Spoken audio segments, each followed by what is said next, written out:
žinau, kad jie neapkabino. Jis mylėjo. Ta, kuris gyveno vandenyje.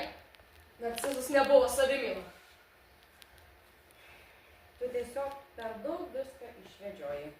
Narcizas mirė. Žinoma. O tai ką reiškia mirti? Atleisk, bet dar nei karto nemirė.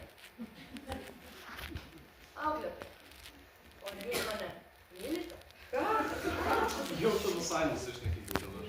Tu bent jau auklėtojas, ne? Juk jau žvėriai moka atlyginimą. O tai už ką? O už tai, kad po pamokų dar vis bando auklėti tokias prietrakas kaip mes. Bet jis dirba ne dėl pinigų, daugiau iš idėjos. Ir tai, įmyli sudėtingus, nepaprastus, nesuprastus paauglius. Taip, išdirbo komandos. Ji vienintelė mus šiek tiek myli. Bet panašu, kad jų irgi pavargo mylėti. Aha, Gilgamešai, ir jie tave kuo puikiausiai supranta. Ir ne kaip kokį degradavusį genijų. Ji tave supranta kaip neparašyta eilėraštį. Auklėtai. Man žiauriai patinka jūsų pamokslai.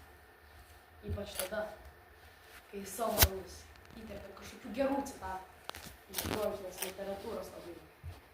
Tiesiog žavu klausytis. O dabar aš žiauriai su manim. Kažką panašaus.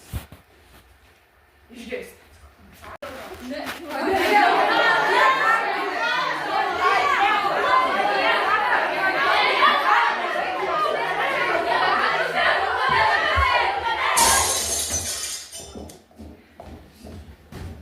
Nesirielk taip, daugiau labai tavęs prašau, Gilgamešai. Kas?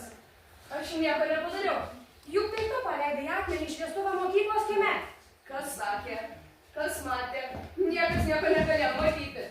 Jeigu direktorius sužinos, tave vėl svarstys posėdyje. Aš jo nekenčiu. Nekenčiu mokyklos, nekenčiu taisyklių, nekenčiu gerų pažymių. Nekenčiu! Kažkokios geros citatos. Taip. Apeik mane kaip akmenį, kaip mirusią apeik. Apeik mane kaip akmenį, kaip mirusią apeik. Ką? Direktoriui, vyrinis iki prisidirbai. Na, kažkodėl žinutės telefone. Nematau. Jo galiausiai